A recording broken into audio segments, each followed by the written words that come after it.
Hi, and welcome to Hope for the Family, a podcast from the Magdalen House, a recovery community for alcoholic women. We are a 501c3 nonprofit organization based in Dallas, Texas, and known affectionately by many as Maggies. In this series, recovered family members from our community share how they've been able to find peace and freedom as the loved ones of alcoholics, with your host, me, Laurie Evans, also a loved one of an alcoholic. For more information about our family support group, including weekly meetings, please visit magdalenhouse.org/family. We are so glad you're here, and thanks for listening. I am so excited to be here tonight to record the Hope for the Family podcast for the Magdalen House. And normally the podcast host is Laurie Evans, and she is now the interviewee. So I'm going to be interviewing her tonight, which I'm really excited. Laurie's a good friend of mine, and she has a lot of great things to share with us. So we will get started. Thank you, Lauren. I'm really glad to be here, and I'm really happy that you're here with me to do this. Yeah, welcome. And Laurie and I are both part of the family support group. So this is really exciting that we get to kind of share our experience. So I'm excited to hear these. Okay, so Laurie, let's just go ahead and get right into it. Sound good? Of course. All right, so how did you first get connected to the Magdalen House? Well, whenever it was determined that Tina was going to need to get sober, or not that she was going to need to, that she was going to. Right. I, at the time, lived in Little Forest Hills, and I just decided that I would find her the closest AA meeting. So she wasn't gone that long, that I could keep up with her, because I was really into trying to find a way to get her sober back then. Right. I didn't realize that wasn't my job. And I did just a basic search, and there was one within a mile of our house, and that was at the old house. Okay. The Maggie's house on Redwood Circle. And she started going to meetings there.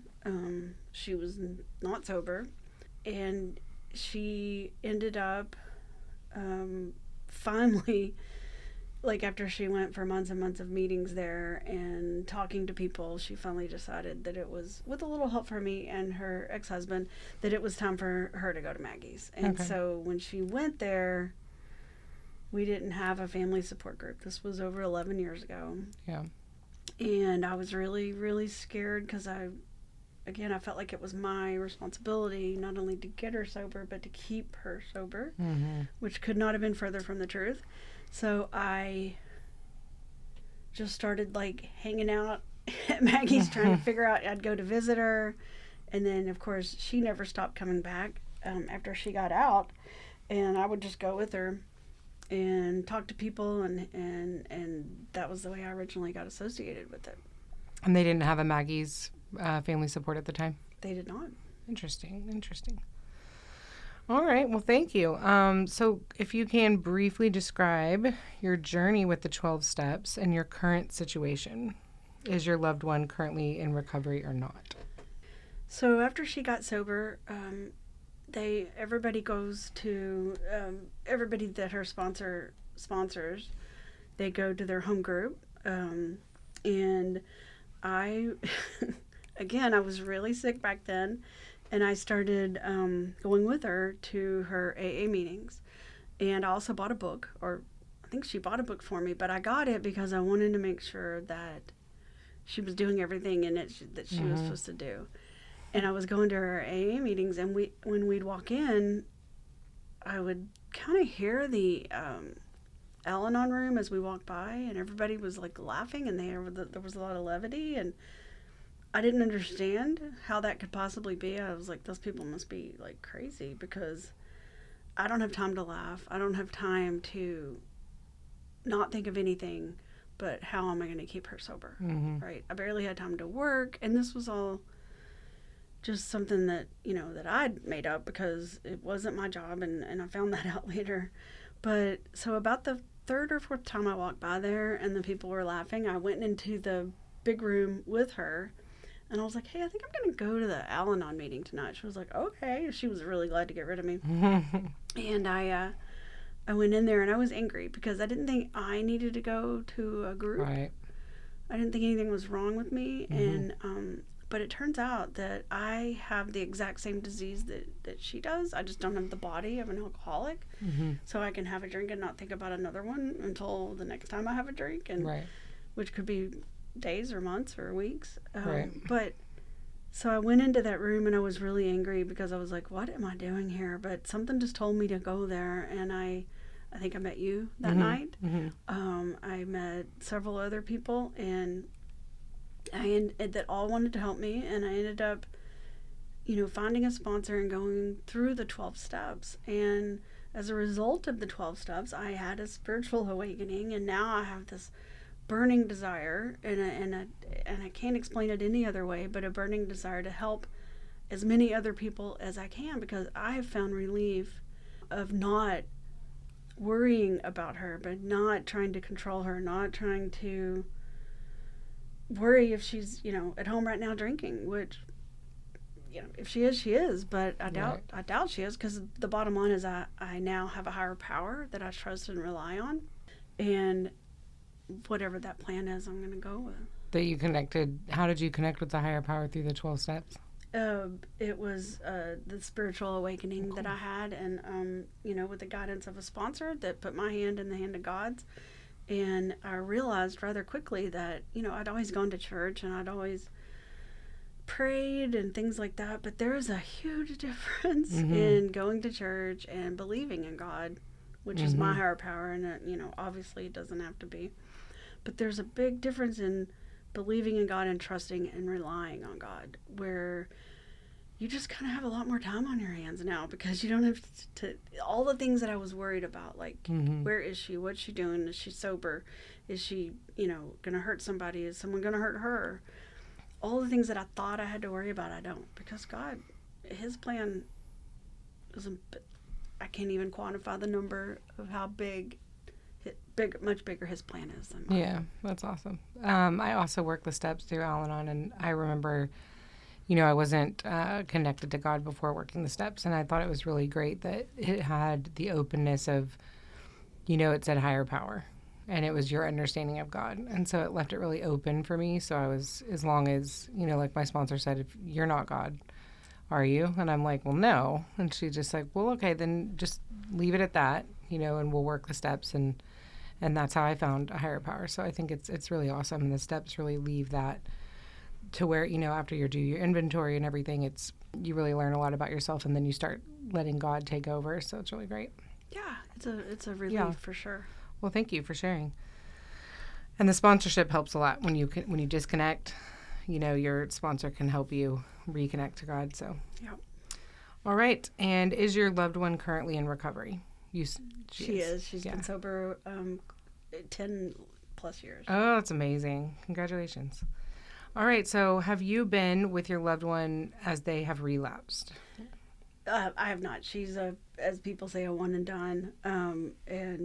And I think the big part of that, besides God, is that she kept coming back to Maggie's and doing whatever she could. And it was funny because, like I told you, they didn't have a family support, and I had to rely. Interesting. I had to rely on her sponsor. And the one thing her sponsor told me was, Laurie, you got to back up a little bit. And I'm like, what do you mean? This is my wife, and this is my life. I didn't understand how to do that. And all she said was, just try it just a little bit, because you might get to witness a miracle if you do. And if not, you're not going to produce any miracles. Just like you said, am I God? No, I'm not going to be able to produce a miracle. And I did. I backed up enough to let her work the steps, and then I could see the change in her, which then immediately made me want what she had, because I was like, wait a minute, I like this. I want to do this too, which was another contributing factor to why I went to the Al-Anon meeting that night. Instead of just chasing her all around and making sure she was doing what she was supposed to be doing. Yeah, so I relied on her, in her advice, to back up, and I did get to see it. I got to see it in my own house, Yeah.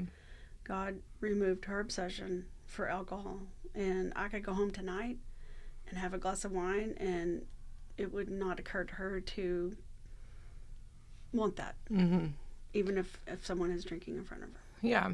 And, relapse isn't always, the worst thing. So I've been through a relapse with my husband who's sober, but the relapse was really good for both of us because it showed him where his spiritual work was lacking, and where his program was lacking. And then it showed me more reliance on God, because during that relapse, I really relied on the family support group and my sponsor and all that. So it was really great. So, and then since the relapse, he's been a lot better. So it really progressed his program. So for some people, they worry, but relapse was really, really actually a good thing for us. Yeah, I think that, and that's what the book says, that if someone relapses, that they're going to come back better and stronger than they were before. And I tell you what, Lauren, I have known you for this whole time, and I was there with you when the relapse, during the relapse, and you were. Your program is what saved you. Absolutely. And I was really impressed, and it was a good thing to sit back and watch. And then I didn't worry about you as much as I would say a friend who was going through that didn't have any idea what the 12 steps were or anything like that, because I just kept telling myself, she's got this because she's got God. So I would have been lost without it. I mean, if I was relying on people at work who I hadn't told, family members who did not know he was an addict, I had an actual support group to lean on that I could tell all the details, and they'd been there. And so there was this honesty and this trust built. And I really, really relied on that. And then calling my sponsor every day, if I hadn't had that, I probably would have gone crazy. I probably would have lost my job. So yeah, I mean, there is no way. I was hanging on by a thread. So it was really, really cool to be able to lean on that support. So I can't say enough about it. It's really great. And I didn't know that we were going to go through that. So I'm really glad I already had the family support group, and that I was already working the program. So what a blessing, because you never know. It was suddenly, like they say in the book, it was suddenly. There was no build up to it. So I'm really glad that I was already working the program. If I hadn't, it would have been a really different story. It would have been a completely different story. Totally different. You would have been out chasing him through the streets. No, it was bad. It was bad.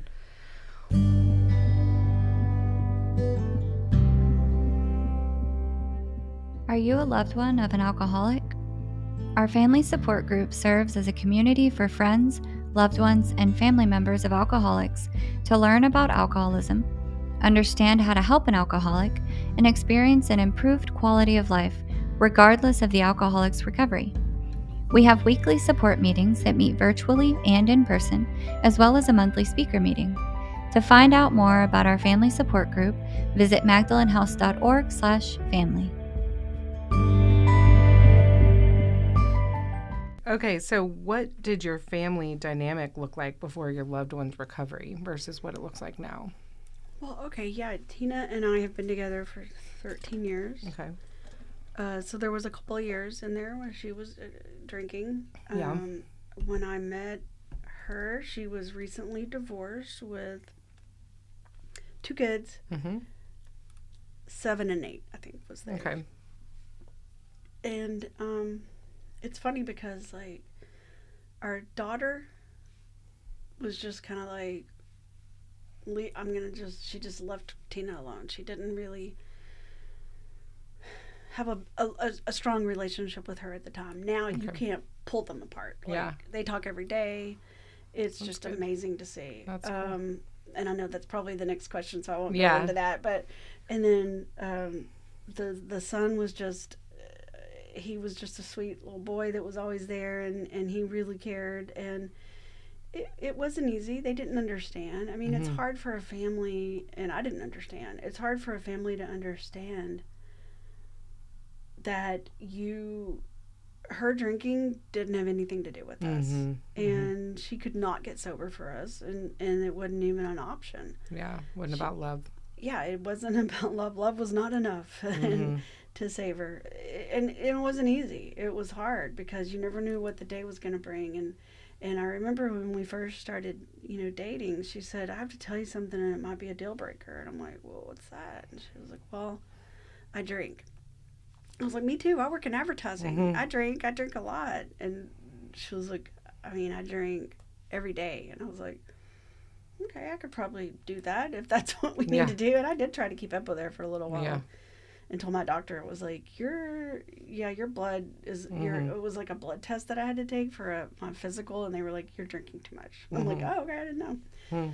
So anyway, it's, I was not able to keep up with her, is the long story short. And we just kind of muddled through, doing the best we could, and I didn't understand really what was going on. So then we started going to counseling because we couldn't get along, and I was like, why can't we get along? And this is crazy. I just care so much about her.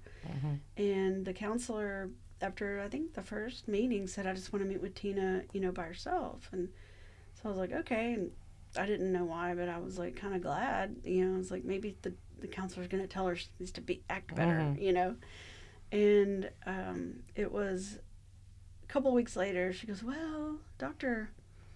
whatever the doctor's name was, gave me a homework. And I was like, okay. And she said, oh, what's that? She goes, well, she said I might need to go to an AA meeting. And that's when I immediately got on the computer, being like an Al-Anon that I was, and investigated and found that meeting for her.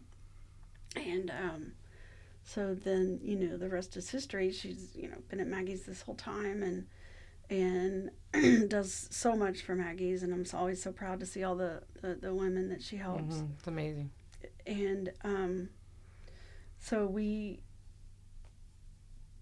were all just like, okay, and it ended up that, we ended up like breaking up for a little while because it didn't, I was like, I just can't do this anymore. Yeah. You know how it goes. And but it was hard for me because I didn't ever want to leave the kids. They still had their, their dad and everything. And of course they had Tina, but I knew that there was more that Tina could do as far as like being a mother and connecting with them. But that, now that I look back on it, that's not my responsibility, right? To teach her that or to show her that. So we ended up getting her, to Maggie's, and when things got really bad. So. And now everything's totally different. Totally different, yeah. Well, that's amazing. Has your dynamic with other family members improved because of your alcoholics recovery?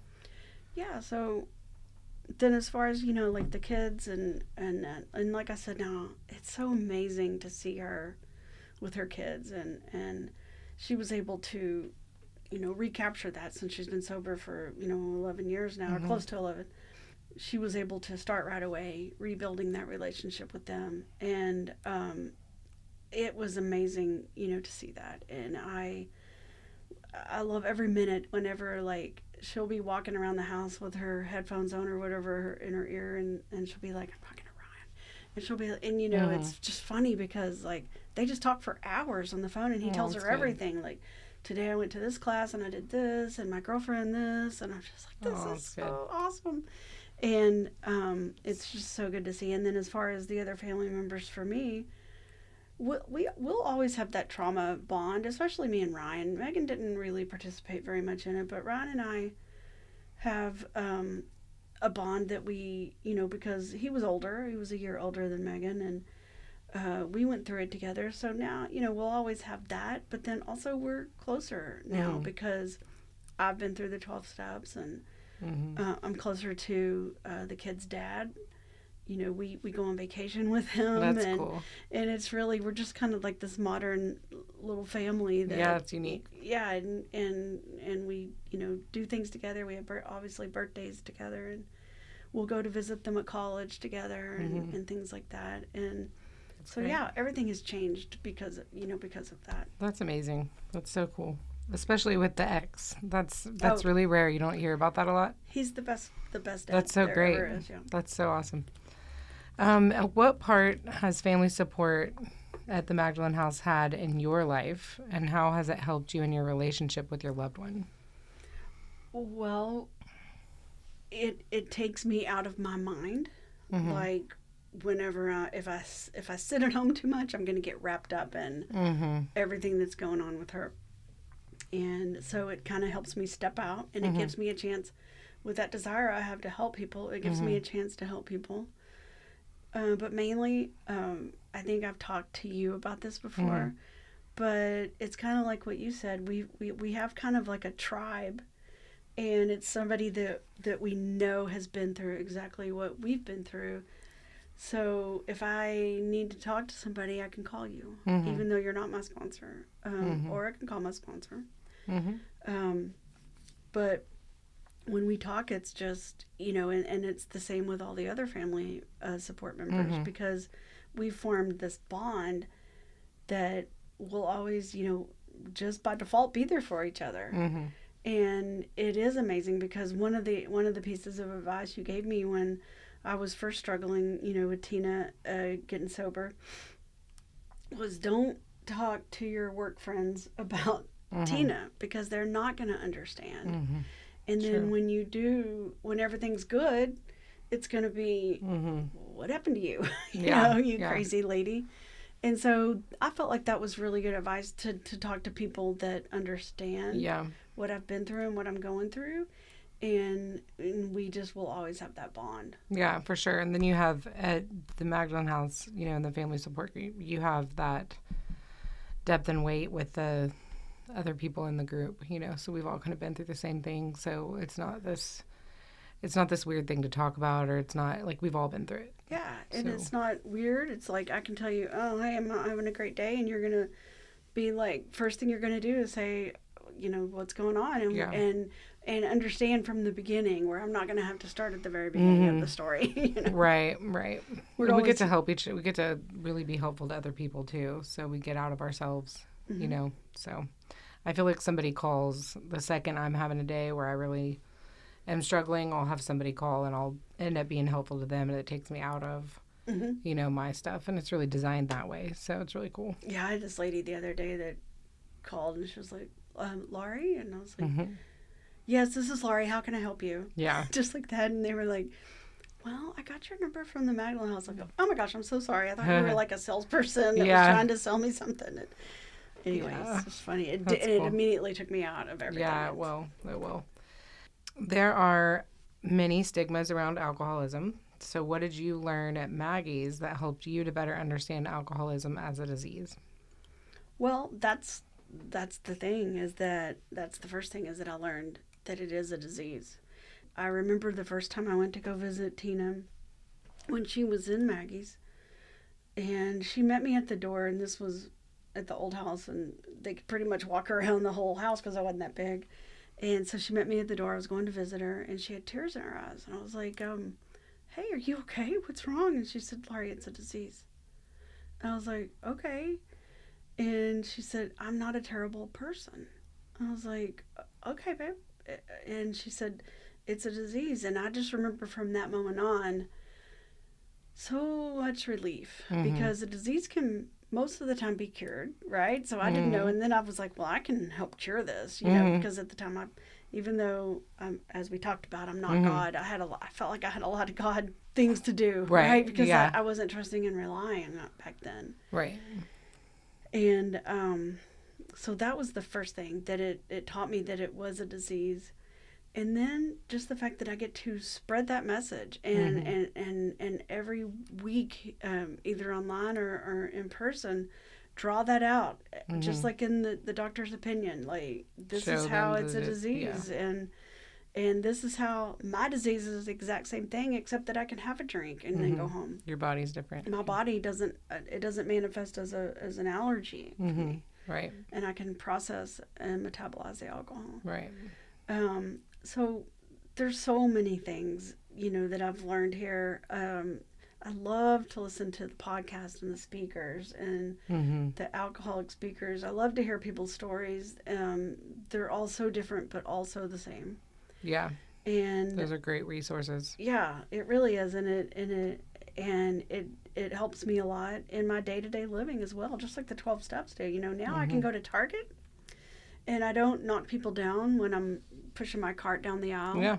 Because I'm like, these are people too. These are God's children. They're just out here doing what they're doing. They might be on the wrong side of the aisle. I'll just go around. Right. Don't take it personally. Yeah, they're not trying to make me mad. There's just so many things that the 12 steps has helped me with, and Maggie's perpetuates that because they're based on the big book here. And I'm just really proud, to be a part of it and be able to help as many people as we possibly can. And now that we have a men's program, it's only going to get bigger and bigger. broader spectrum of people to help. So that's great. Yeah. Well, amazing. Well, thank you so much, Laurie. This has been incredible, and I hope tons of people listen to it. Thank you for your time, and we'll talk to y'all later. All right. Thank you so much. All Lauren, right. for Have a hosting great night. tonight. Thank Okay, you. Bye-bye. This has been Hope for the Family, hosted by Laurie Evans and brought to you by the Magdalen House. I am Diana Miller, host of our Recover Ed podcast series. We hope you've enjoyed this podcast. Tune in every Wednesday for a new release from one of our 4 series. To learn more about the Magdalen House and the services we offer, please visit magdalenhouse.org or follow us on your favorite social media channels.